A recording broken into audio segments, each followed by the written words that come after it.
Bienvenidos sean amigos y amigas a un video más sobre los fundamentos de Golang. El día de hoy estaremos viendo un tema muy importante. Este es las interfaces. Las interfaces en Golang nos permiten definir el comportamiento de un objeto. Si bien es cierto que es algo muy común en muchos otros lenguajes de programación, la manera en que Golang utiliza esto y la manera en que lo implementa es muy interesante. Es muy intuitiva una vez te acostumbras a cómo funciona. Así que bien, vamos a empezar. Tengo en este caso un archivo del paquete users, el cual tiene una struct, tiene una estructura o un usuario que simplemente tiene un ID y un nombre. Algo que olvidé mencionar en el video anterior es que los structs en Golang tienen la capacidad de heredar, entre comillas, de un struct anterior. A esto se le llama embeber un struct dentro de otro y la manera en que funciona es muy simple. Yo puedo tener un struct diferente. En este caso podríamos llamar empleado.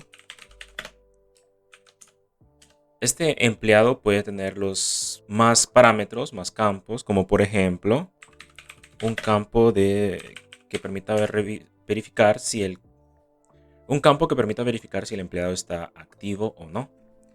Y aparte de esto, podría tener todas las demás propiedades del struct de user. En ese caso, yo simplemente agrego el tipo de dato user. Muy bien.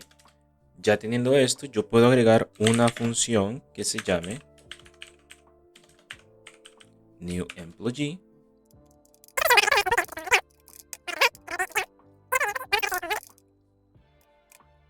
Dentro de las propiedades de usuario vamos a definir el usuario, el cual tendría un ID. El ID en este caso puede ser un número aleatorio, así que vamos a utilizar la librería de rand.int n y va a ser un número dentro de 1000. El nombre va a ser el nombre que le estamos pasando. Ok. Si yo regreso a mi función principal, yo puedo crear un nuevo usuario que se va a llamar Frank. Y esto va a ser igual a users. Si vemos, yo puedo definir ambas cosas. Puedo decir que voy a crear un employee, pero también necesito pasarle el parámetro de user. Así que por ese motivo yo creé una nueva función que ya hace eso de forma más simple y yo puedo simplemente pasarle el nombre, Frank. Ahora, si vemos el autocompletado que me da Visual Studio Code, vemos que ya tengo las propiedades de ID, name e user. No me está mostrando active porque la definí como una variable privada, así que eso lo podemos cambiar. Vamos a decir que se va a llamar active con A mayúscula. Y ahora sí, si yo vuelvo a mostrar el autocompletado, vemos la propiedad active. Muy bien. En ese caso, teniendo este struct de datos, employee y tenemos user, podemos empezar a definir nuestras interfaces. Recordemos, una interfaz es la definición del comportamiento de un struct. ¿A qué nos referimos con comportamientos? Bueno, simplemente es un set de métodos que va a contener este struct. Para este ejemplo, vamos a crear una interfaz que se llame cashier, que será nuestro cajero. Y en este caso, para definir la interfaz, utilizamos la palabra reservada, interface. Abrimos y cerramos llaves. Y dentro de aquí vamos a definir todos los métodos que van a pertenecer a esta interfaz. Así que vamos a poner... vamos a crear este método, el cual va a calcular un total dependiendo de una cantidad de items. Así que vamos a decir que va a recibir una lista de items indefinida. Y estos van a ser de tipo float32. Va a retornar un float32 porque me va a retornar el total. Y eso es todo. Si vemos, solo estoy definiendo lo que es el signature, la firma del método. De esta forma, en Golang, ahora cualquier struct que implemente este método va a pertenecer a la interfaz de cashier. Ok, en ese caso yo puedo definir un método perteneciente a mi struct de employee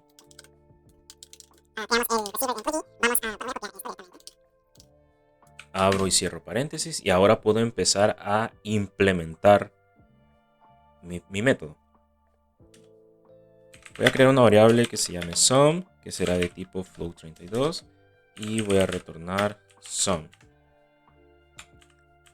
Ahora simplemente voy a iterar los objetos que me estén enviando.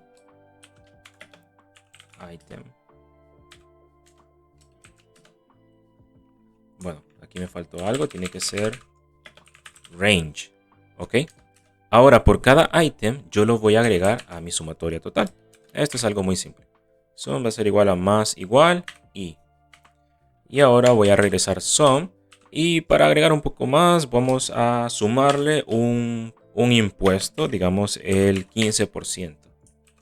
Así que lo multiplicamos por 1.15. Si regresamos a nuestro método principal, vemos que Frank también tiene la lista de calc total. Aquí yo le puedo enviar varios valores, 90, 65, perdón, es la coma. 65,92.6. Y esto me va a retornar la sumatoria de esto más un 15%. Esto lo podemos guardar en una variable que se llame total. Y al final podemos imprimirla en la consola. Excelente. Hasta ahora no hemos hecho ningún cambio significativo.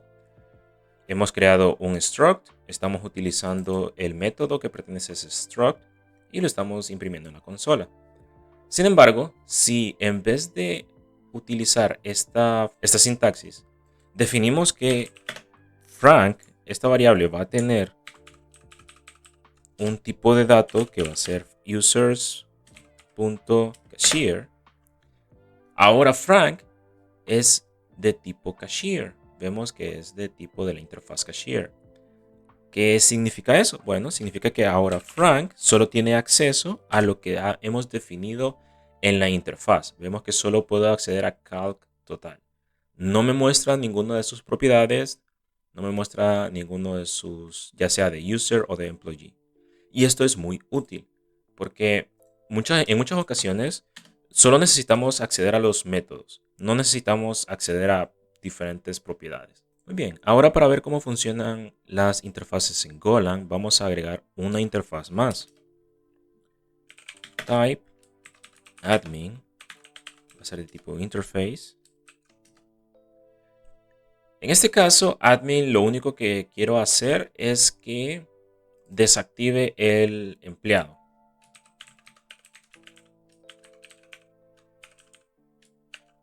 En este caso va a desactivar un empleado y por lo tanto va a recibir un empleado, una referencia de empleado. Así que vamos a pasarle un puntero de... pero en este caso no quiero que sea employee. De hecho lo que quiero es que reciba esta interfaz. Así que vamos a pasarle esta interfaz. Muy bien, vamos a crear un nuevo método. Y aquí es donde viene lo interesante de Golang. Voy a utilizar siempre la misma interfaz de employee. Perdón, el mismo struct de employee. Y aquí me falta la C, func, employee. Voy a copiar y pegar esto mismo. Vamos a abrir y cerrar paréntesis. No necesito retornar nada en este caso. Y lo único que voy a hacer es que cashier, voy a agregar un nuevo método, el cual se va a llamar deactivate. No recibe ni retorna nada. Así que ahora, si yo veo en cashier, vemos que me muestra la función deactivate. Y esto es lo más interesante de las interfaces. Yo estoy utilizando el método que me muestra la interfaz de cashier.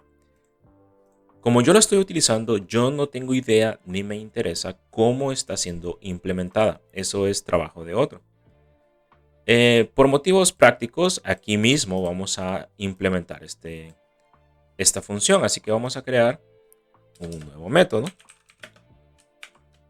que va a pertenecer al puntero de employee y se va a llamar deactivate.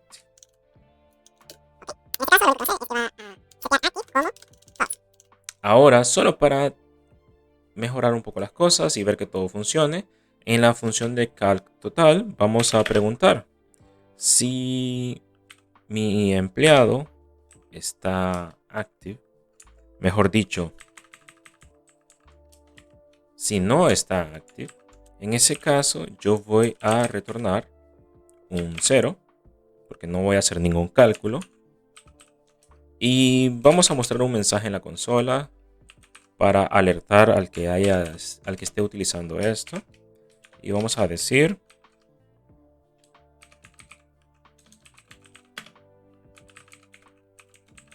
el cajero ha sido desactivado, por eso no podemos realizar la operación. Y es aquí donde empieza la magia de Golang. Vemos que hemos agregado todas las funciones al struct de employee. Sin embargo, cuando nosotros definimos que esta variable va a ser de tipo interfaz de cashier, solo va a tener acceso a los métodos que hayan sido definidos para esa interfaz. A pesar que el struct tiene todos los demás métodos, solo vamos a acceder a cashier. En ese caso, yo puedo crear una nueva variable, un nuevo usuario que va a ser de tipo users admin. Y esto va a utilizar exactamente el mismo método. Vamos a decir que se llama Robert. Y ahora, Robert va a desactivar el empleado anterior, que en este caso pide un cashier. Así que vamos a pasarle ese valor, Frank. Y luego de eso vamos a intentar hacer lo mismo. Vamos a intentar llamar este método.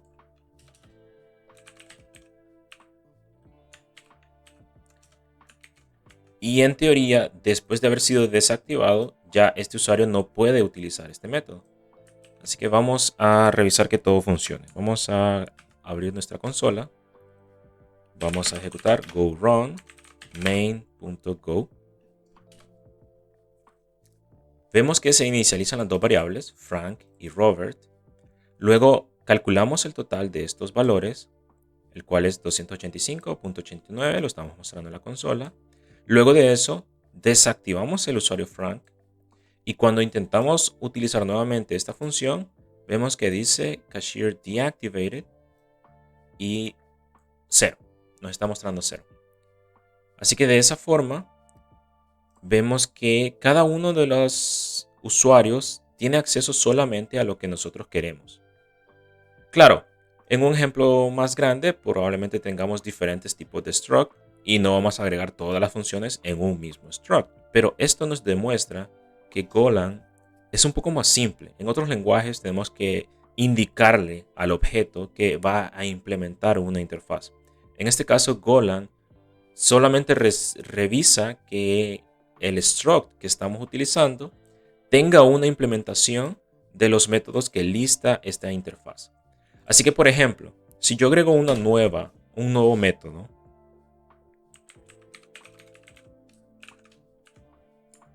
vemos qué sucede en la inicialización del usuario Frank. Me muestra una línea roja.